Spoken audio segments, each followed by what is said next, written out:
বিল্লাহি মিনাশ শাইতানির রাজিম বিসমিল্লাহির রহমানির রহিম। প্রিয় নবম শ্রেণীর শিক্ষার্থীবৃন্দ, বাহেরচর আদর্শ উচ্চ বিদ্যালয়ের পক্ষ থেকে অনলাইন ক্লাসে স্বাগত জানাচ্ছি। আমি মোহাম্মদ তারিকুল ইসলাম, সহকারী প্রধান শিক্ষক, বাহেরচর আদর্শ উচ্চ বিদ্যালয়, বাঞ্ছারামপুর, ব্রাহ্মণবাড়িয়া। প্রিয় নবম শ্রেণীর শিক্ষার্থীবৃন্দ, তোমাদের জন্য আজকের আয়োজন ইংরেজি দ্বিতীয় পত্রের নেরেশনের অংশ বিষয়। নেরেশন নিয়ে আমরা আগেও একটা ক্লাস আমরা করেছি, আজকেও আলোচনা করতে যাচ্ছি। গত ক্লাসে আমরা আলোচনা করেছিলাম পার্সন পরিবর্তন এবং রিপোর্টেড স্পিচের ভার্বের ভার্ব অনুসারে যে ইনডাইরেক্ট স্পিচে যে অনুরূপ পাস্ট টেন্স হবে সে নিয়ে আমরা আলোচনা করেছিলাম। গত ক্লাসে আমরা বলেছিলাম যে রিপোর্টিং ভার্ব যদি পাস্ট টেন্স হয় তাহলে রিপোর্টেড স্পিচের ভার্ব অনুরূপ পাস্ট টেন্স হবে। এ নিয়ে আমরা বিস্তারিত আলোচনা করেছি। সেই ক্লাসের অংশবিশেষ এবং আজকে কিছু নতুন আলোচনা নিয়ে আমরা আজকের ক্লাস আয়োজন করতে যাচ্ছি। আজকে আমরা আলোচনা করব ডিরেক্ট থেকে ইনডাইরেক্ট টেন্স এর অনুসারে এবং যেটাকে আমরা বলি সেন্টেন্সের অনুসারে কিভাবে পরিবর্তন হবে সে নিয়ে আমরা আলোচনা করতে যাচ্ছি। প্রথমে আসে আমরা সেন্টেন্স। অ্যাকচুয়ালি সেন্টেন্স কি? আমরা একটা সেন্টেন্সের উপরও ক্লাস করেছিলাম অষ্টম শ্রেণীতে, সেখানে আমরা বিস্তারিত আলোচনা করেছি। আজকে তো আর বিস্তারিত আলোচনা করা সম্ভব না, যেহেতু ক্লাস 9। এখানে আমরা সেন্টেন্সের বাংলা হলো বাক্য। সেন্টেন্স কাকে বলে? যে কতগুলো ওয়ার্ড পাশাপাশি বসে যদি বক্তার মনের ভাব সম্পূর্ণরূপে প্রকাশ করে তখন তাকে সেন্টেন্স বা বাক্য বলে। সেন্টেন্সকে ভাগ করা হয়েছে অর্থ অনুসারে। সেন্টেন্সের ভাগ হলো 5 প্রকার: অ্যাসারেটিভ, ইন্টারোগেটিভ, ইম্পারেটিভ, অপটেটিভ এবং এক্সক্লেমেটরি। আমরা বয়েজের ক্ষেত্রে এক্সক্লেমেটরি এবং অপটেটিভ বাদে অ্যাসারেটিভ, ইম্পারেটিভ এবং ইন্টারোগেটিভ 3টা সেন্টেন্সের ভয়েস করেছিলাম। কিন্তু নেরেশনের সময় 5টারই নেরেশন ডিরেক্ট থেকে ইনডাইরেক্ট হবে। তার মানে আজকে অ্যাসারেটিভ। এখন আমরা অ্যাসারেটিভ সেন্টেন্স কিভাবে পরিবর্তন করব এই নিয়ে আমরা আলোচনা যাচ্ছি। প্রথম অ্যাসারেটিভ সেন্টেন্স কি বলছি? Assertive, ASSERTIV, assertive sentence. Assertive সেন্টেন্সের বাংলা হলো বিবৃতিমূলক বাক্য। অ্যাসারেটিভ সেন্টেন্সের বাংলা বিবৃতিমূলক বাক্য। যে অ্যাসারেটিভ প্রথমে সাবজেক্ট বলবে, ভার্ব বলবে, অবজেক্ট বলবে। অ্যাসারেটিভ সেন্টেন্সের গঠন হলো subject plus verb plus object. তাহলে এটা দেখে আমরা বুঝবো যে সেন্টেন্সটা হলো অ্যাসারেটিভ। প্রথমে সাবজেক্ট, তারপরে ভার্ব, তারপরে অবজেক্ট। যেমন I M a teacher, TEACHER, আমি একজন শিক্ষক। এটা আমার সাধারণ বিবৃতি প্রদান করলাম, এটা হলো অ্যাসারেটিভ সেন্টেন্স। তাহলে আমি চিনব কিভাবে? চিনব হলো প্রথমে বলছি সাবজেক্ট থাকবে, ভার্ব থাকবে আর অবজেক্ট থাকবে। এখানে আইটা হলো সাবজেক্ট, এমটা হলো ভার্ব, টিচারটা হলো এখানে অবজেক্ট। তাহলে আমি বুঝতে পারলাম যে এটা হলো অ্যাসারেটিভ সেন্টেন্স। তাহলে অ্যাসারেটিভ সেন্টেন্স যদি হয় তাহলে অ্যাসারেটিভ সেন্টেন্সের ভয়েস করতে হলে আমাকে কি করতে হবে? অ্যাসারেটিভ সেন্টেন্সের ভয়েস করতে হলে কী করতে হবে? তাহলে আমি প্রথমে একটা উদাহরণের মাধ্যমে আলোচনায় যাই। উদাহরণের মাধ্যমে যেমন he said to me, comma, inverted comma, I am well. He said to me, সে বললো আই এম অয়েল। এখানে আই এম অয়েলটা হলো অ্যাসারেটিভ সেন্টেন্স। আই এম অয়েলটা হলো অ্যাসারেটিভ সেন্টেন্স। এখন কীভাবে অ্যাসারেটিভ সেন্টেন্স বুঝবো? তাহলে আমি বলছি বোঝার জন্য প্রথমে সাবজেক্ট বসবে, ভার্ব বসবে, তারপরে বসবে object. Subject plus verb plus object যদি হয় সেটা হবে অ্যাসারেটিভ সেন্টেন্স। এই অ্যাসারেটিভ সেন্টেন্স ডিরেক্ট থেকে আমরা কিভাবে ইনডাইরেক্ট করব? এটা আছে কি ডিরেক্ট নেরেশন, ডিরেক্টের থেকে আমরা করব ইনডাইরেক্ট। তাহলে আমরা জানবো, খেয়াল করে শুনবো, যে রিপোর্টিং ভার্ব থাকবে, ইনডাইরেক্ট নেরেশনের যে রিপোর্টিং ভার্ব থাকবে সেই রিপোর্টিং ভার্বটাকে আমরা যদি পাস্ট টেন্স হয় টোল্ডে রূপান্তরিত করব। কি করব আমরা? টোল্ডে রূপান্তরিত। তাহলে লিখবো আমরা সাবজেক্ট অবজেক্ট তো ঠিকই থাকবে, he told, TULD, he told me.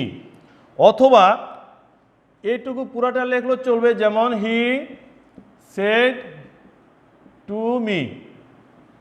এইটুকু লেখলে ভুল হবে না, হবে, কিন্তু যেহেতু পরিবর্তন সেহেতু আমরা কিছু পরিবর্তন করব। এইটুকু না লিখে আমরা ওইটুকুই লিখবো। আর এইটুকু লেখলে যে হবে না তা না, এটাও হবে। তাহলে আমরা পরিবর্তন করব। যেহেতু আমরা পরিবর্তন করতে যাচ্ছি তাহলে আমরা সেটকে টোল্ডে রূপান্তরিত করব। কেন? যেহেতু এটা হলো অ্যাসারেটিভ সেন্টেন্স, আমরা যদি পাস্ট টেন্স হয় সেক্ষেত্রে টোল্ডে রূপান্তরিত করব, আর যদি প্রেজেন্ট টেন্স হয় সেক্ষেত্রে টেল, TELL, টেলে রূপান্তরিত করব। যেহেতু রিপোর্টিং ভার্বের সাবজেক্ট এবং অবজেক্ট আছে সেহেতু পরিবর্তন করাটাই আমি যুক্তিযুক্ত মনে করি, সেই হিসাবে আমি সেটকে টোল্ডে রূপান্তরিত করলাম, হি টোল্ড মি। এখন এই ইনভার্টেড কমাটা উঠাইতে হবে। ইনভার্টেড কমা উঠানোর জন্য অ্যাসারেটিভ সেন্টেন্সে কনজাংশন হিসেবে আমরা দ্যাট ব্যবহার করব। দ্যাট ব্যবহার করব কেন? যেহেতু সেন্টেন্সটা হলো অ্যাসারেটিভ সেন্টেন্স। এই অ্যাসারেটিভ সেন্টেন্সের জন্য আমি কি করব? দ্যাট ব্যবহার করব। কেন? যেহেতু অ্যাসারেটিভ সেন্টেন্স, এই ইনভার্টেড কমা, যে এইটুকু থেকে এইটুকু এলো যে ইনভার্টেড কমা আছে, এই ইনভার্টেড কমাটা উঠানোর জন্য আমরা অ্যাসারেটিভ সেন্টেন্সে কনজাংশন হিসাবে দ্যাট ব্যবহার করব। তাহলে কি লিখলাম? He told me that. এখন আসি আমরা পার্সন পরিবর্তন। তাহলে আমরা গত ক্লাসও বলেছিলাম যে রিপোর্টেড স্পিচের সাবজেক্ট যদি ফার্স্ট পার্সন হয় তাহলে রিপোর্টিং ভার্বের সাবজেক্ট, তাহলে এখানে রিপোর্টিং ভার্বের সাবজেক্ট হলো হি, তাহলে আমি লিখবো এখানে হি। তারপরে বলছি গত ক্লাসে আলোচনা করছি যে রিপোর্টিং ভার্ব যদি পাস্ট টেন্স হয় তাহলে রিপোর্টেড স্পিচের ভার্ব অনুরূপ পাস্ট টেন্স হবে। সেই অনুরূপ কথা বলতে যে আমি আলোচনা করছি অনেক, যে প্রেজেন্ট ইনডিফিনিট যদি হয় তাহলে হবে পাস্ট ইনডিফিনিট। অনুরূপ বলতে বোঝায় এটা যে প্রেজেন্ট ইনডিফিনিট যদি হয় তাহলে হবে পাস্ট ইনডিফিনিট, প্রেজেন্ট কন্টিনিউয়াস হবে পাস্ট কন্টিনিউয়াস। তাহলে আছে আই এম অয়েল, তাহলে হবে হি ওয়াজ অয়েল। এই তো পরিবর্তন হয়ে গেল। তাহলে নিয়ম যদি আমরা ফলো করে, নিয়ম যদি আমরা মনে রাখি তাহলে আমাদের জন্য কাজ করা অনেক সহজ হবে। কি বললাম? অ্যাসার্টিভ সেন্টেন্সের ক্ষেত্রে বলছি যদি রিপোর্টিং ভার্বের সাবজেক্ট এবং অবজেক্ট থাকে তাহলে আমরা সেটকে টোল্ডে রূপান্তরিত করব পাস্ট ইনডিফিনিট টেন্সের ক্ষেত্রে। আর যদি প্রেজেন্ট ইনডিফিনিট হতো সেলে আমরা করতাম টেল, TELL। এবং আরও বলছি যে হি সেড টু মি লেখলেও হবে, হি টোল্ড মি লেখলেও হবে। তবে যেহেতু পরিবর্তন করতে হবে এবং যেটা সাবজেক্ট এবং অবজেক্ট দুইটাই আছে তাহলে আমার মতে পরিবর্তন করাটাই উত্তম। সেই হিসাবে আমি লিখলাম হি টোল্ড মি দ্যাট। বসালাম কেন? দ্যাট বসেছি যেহেতু সেন্টেন্সটা হলো অ্যাসার্টিভ সেন্টেন্স এবং এই ইনভার্টেড কমার উঠানোর জন্য আমি এখানে দ্যাট ব্যবহার করলাম। তারপরে পার্সন এবং টেন্স অনুসারে লিখলে আমরা হি ওয়াজ অয়েল। আরেকটা উদাহরণ দিকে আমরা যাচ্ছি যে প্রেজেন্ট ইনডিফিনিট টেন্সের ক্ষেত্রে বলা হয়েছে যে রিপোর্টেড স্পিচে যদি চিরন্তন সত্য যদি থাকে সেক্ষেত্রে কোনো পরিবর্তন হবে না। চিরন্তন সত্য যদি হয় সেক্ষেত্রে পরিবর্তন হবে। যেমন the teacher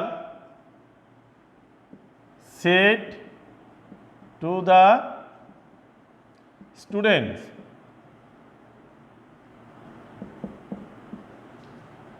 that the earth is round। কি বললো? শিক্ষক ছাত্রকে বলল দ্য আর্থ ইজ রাউন্ড, পৃথিবী গোলাকার। The teacher said to the students, teacher শিক্ষক ছাত্রদেরকে বলল দ্য আর্থ ইজ রাউন্ড, পৃথিবী গোলাকার। তাহলে আমরা বলেছিলাম যে রিপোর্টিং ভার্ব যদি পাস্ট টেন্স হয় তাহলে রিপোর্টেড স্পিচের ভার্ব অনুরূপ পাস্ট টেন্স হবে। রিপোর্টিং ভার্ব যদি পাস্ট টেন্স হয় তাহলে রিপোর্টেড স্পিচের ভার্ব অনুরূপ পাস্ট টেন্স হবে। তাহলে এখানে রিপোর্টিং ভার্ব আছে সেড, এখন রিপোর্টেড স্পিচ আছে প্রেজেন্ট ইনডিফিনিট, তাহলে এখানে পাস্ট ইনডিফিনিট হওয়ার কথা ছিল। কিন্তু আমি বলছি যে রিপোর্টেড স্পিচের যে সেন্টেন্সটা থাকবে সেটা যদি ইউনিভার্সাল ট্রুথ, যেটাকে বলা হয় চিরন্তন সত্য, যদি চিরন্তন সত্য বোঝায় সেই ক্ষেত্রে টেন্সের কোনো পরিবর্তন হবে না। সেড পাস্ট ফর্ম হওয়া সত্ত্বেও যেহেতু রিপোর্টেড স্পিচের যে অংশটুকু সেটা চিরন্তন সত্যকে বোঝানো হয়েছে। যেমন পৃথিবী গোলাকার, 1400 বছর, 1000 বছর, লক্ষ লক্ষ বছর আগে পৃথিবী গোলাকার ছিল, পৃথিবী এখনও গোলাকার, ভবিষ্যতে গোলাকার হবে, গোলাকারই থাকবে, অর্থাৎ কোনো পরিবর্তন নাই। এটা হলো ইউনিভার্সাল ট্রুথ, চিরন্তন সত্য, এই জন্য এইটুকুর কোনো পরিবর্তন হবে না। যেমন কি, তাহলে কি পরিবর্তন হবে? আমরা মাঝে শুধু কনজাংশন হিসাবে দ্যাট বসাবো। তাহলে কি লিখবো আমরা? যেমন দি টিচার টোল্ড মি বা সেড টু মি যাই লিখি আমরা two the students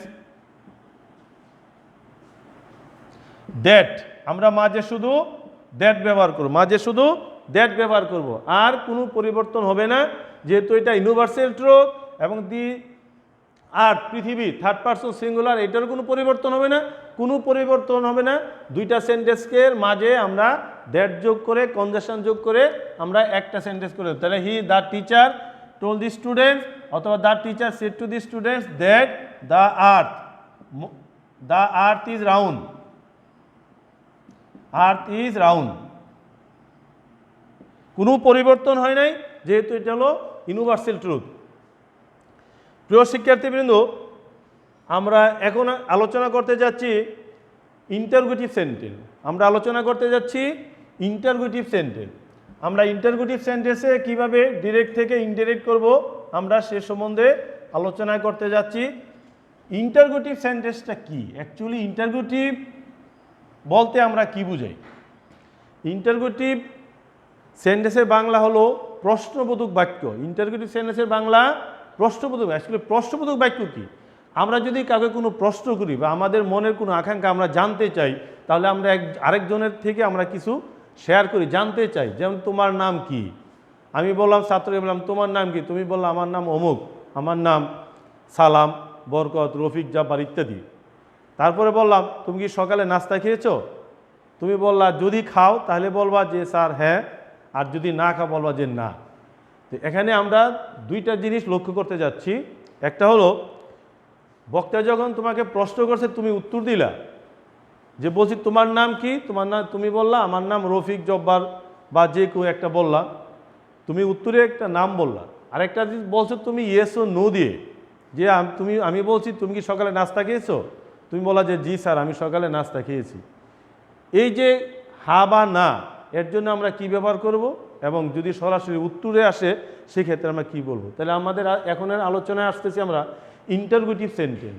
interrogative sentence, INTERROGATIV, interrogative sentence, TENC মানে হলো প্রশ্নবোধক বাক্য। প্রশ্ন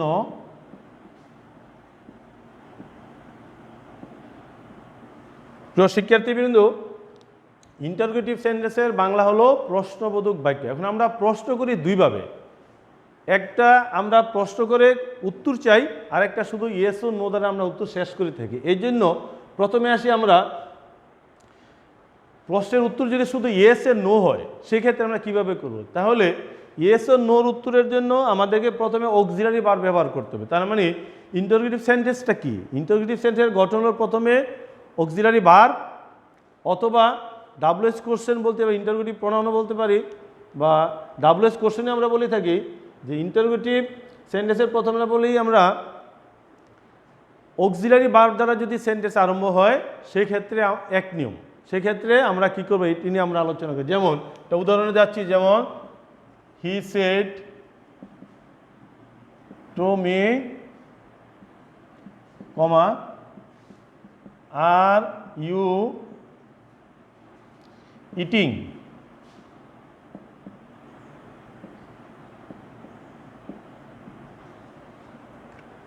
হি সেড টু মি, সে আমাকে বলো আর ইউ ইটিং রাইস, তুমি কি ভাত খেয়েছো?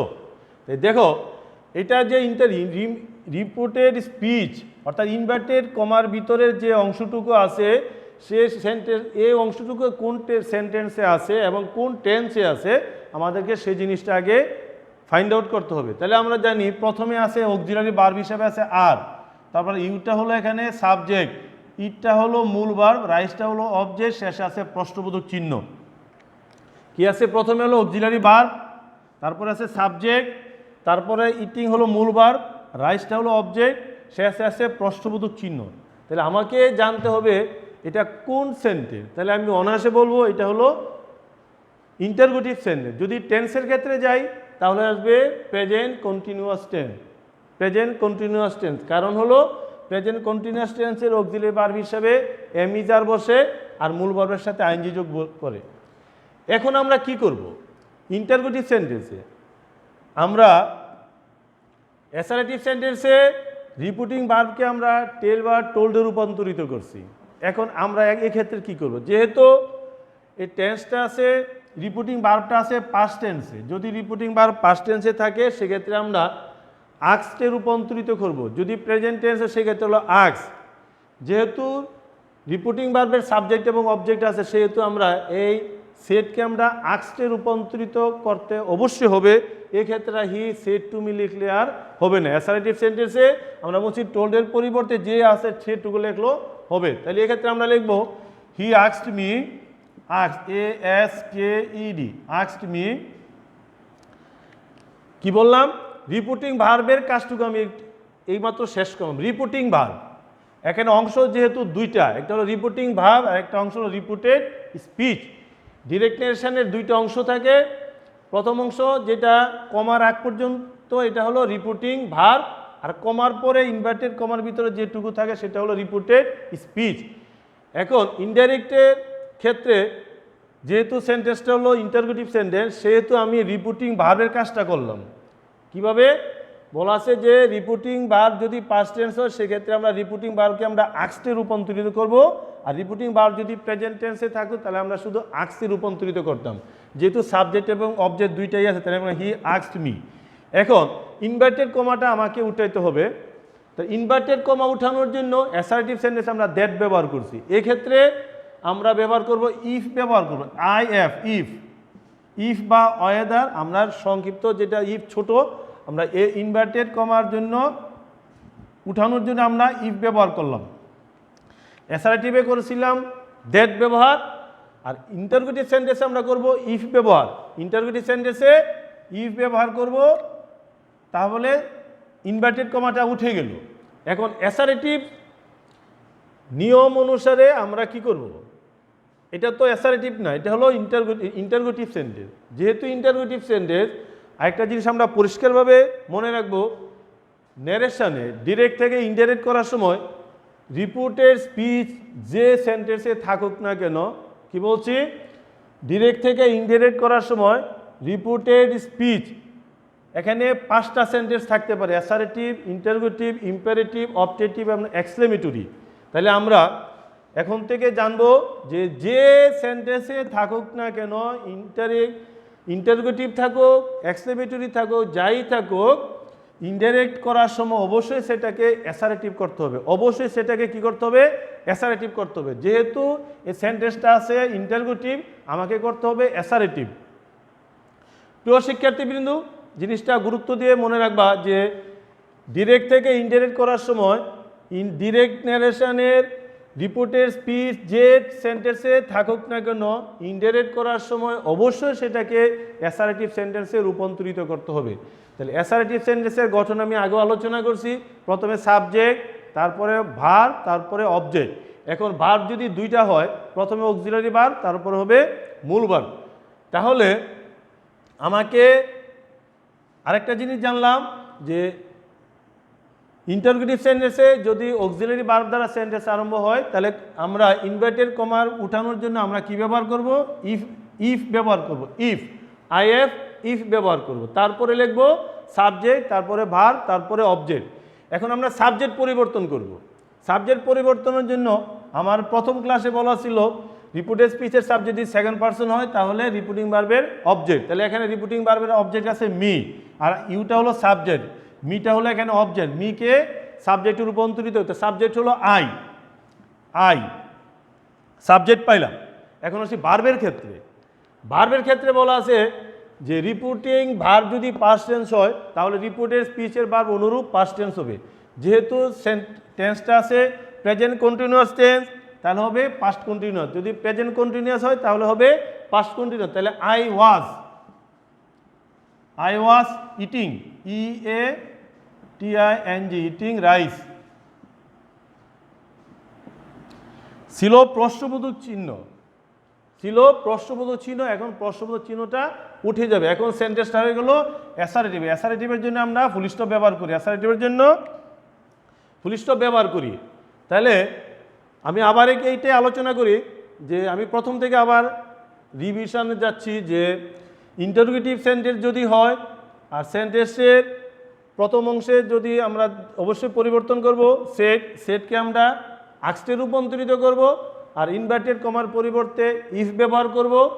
তারপরে যে সেন্টেন্স থাকবে সেটাকে আমরা যে সেন্টেন্সই থাকুক না আমরা অ্যাসারেটিভ সেন্টেন্সে রূপান্তরিত করব। তারপরে ইন্টারোগেটিভ সেন্টেন্সের শেষে ছিল প্রশ্নবোধক চিহ্ন, কিন্তু অ্যাসারেটিভ সেন্টেন্সের শেষে তো প্রশ্নবোধক চিহ্ন, সেখানে থাকবে ফুল স্টপ। প্রিয় শিক্ষার্থীবৃন্দ, এখন আমি যাচ্ছি প্রশ্ন। অ্যাসারেটিভ সেন্টেন্স তো অবশ্যই করব। আমার একটা জিনিস হলো, যদি ডাব্লুএস কোশ্চেন, অর্থাৎ ডাব্লুএস কোশ্চেন বলতে আমরা কি বুঝি, অর্থাৎ ডাব্লু এবং এইচ দ্বারা যে সমস্ত প্রশ্ন করা, এগুলোকে আমরা ডাব্লুএস কোশ্চেন বলে থাকি, যেমন হু, হোয়াট, হাউ, হোয়ার, হোয়েন ইত্যাদি। এরকম সেন্টেন্সের জন্য আমরা কি করব, যেমন হি সেড টু মি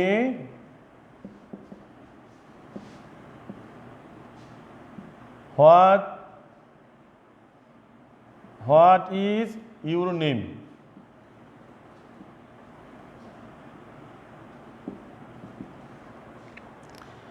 প্রিয় শিক্ষার্থীবৃন্দ, আমি এখানে লিখছি হোয়াট ইজ ইউর নেম। তুমি কি বলবা যে ইয়েস ও নো? নো। তুমি আবার কি বলবা, আমাকে বলবা যে আমার নাম হলো অমুক।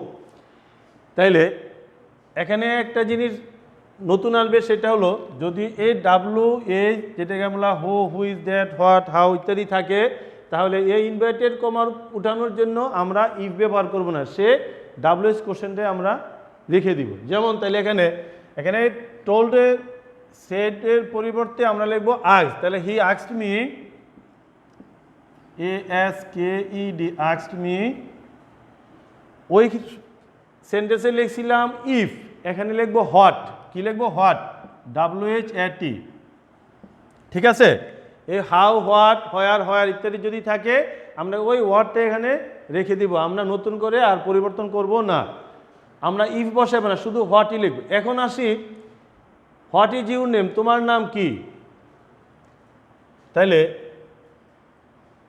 আমি বলেছিলাম যে ইন্টারোগেটিভ সেন্টেন্স যদিও হয়, সেক্ষেত্রে ইন্টারেক্ট করার সময় সেটা হয়ে যাবে অ্যাসারেটিভ। এবং অ্যাসারেটিভের জন্য প্রথমে লিখতে হবে আমার কি? সাবজেক্ট। প্রথমে লিখতে হবে সাবজেক্ট। তাহলে সাবজেক্ট হলো কি? এখানে ইউর নেম, ইউর, তাই না? ইউরটা হলো পসেসিভ ফর্ম। আমরা জানি subjective form, objective form, possessive form. যেমন আই, মি, মাই, ইউ বা ইউরস, ইউরটা হলো এখানে পসেসিভ ফর্ম। সেক্ষেত্রে তাহলে ইউ যেহেতু সেকেন্ড পারসন যদি হয়, সেক্ষেত্রে আসবে রিপিটিং ভার্বের অবজেক্ট।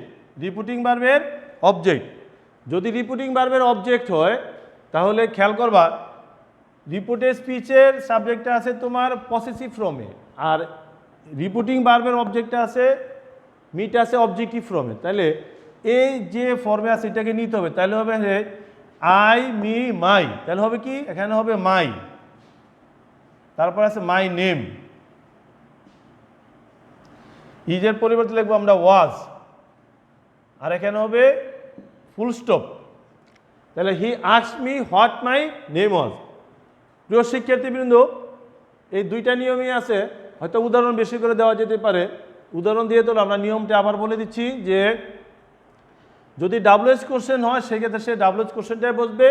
তারপরে সেন্টেন্সটাকে আমরা অ্যাসারেটিভ করব, আর নিয়ম অনুসারে সেটকে আমরা আস্কডে রূপান্তরিত করব। আর সর্বশেষ যেটা অ্যাসারেটিভ সেন্টেন্সের যে শেষে যে মার্ক অফ ফুল স্টপ বসে, সে ফুল স্টপ আমরা দিলাম। তাহলে অ্যাসারেটিভ এবং ইন্টারোগেটিভ সেন্টেন্সের ব্যবহার মোটামুটি এখানে শেষ হলো। সবাই ভালো থাকো, সুস্থ থাকো। সবাই আমার জন্য দোয়া করবো, আমি তোমাদের জন্য দোয়া করি, আল্লাহ যেন সবাইকে সুস্থ রাখে। এবং পরিবার তোমাদের কাছ থেকে যে আশা করতেছে, সেই আশার জন্য ফলপ্রসূ হয়, সেই জন্য ভালোভাবে পড়াশোনা করবা, আর আমাদের ক্লাসগুলো নিয়মিত দেখবা। সবাই ভালো থাকো, খুদা হাফেজ।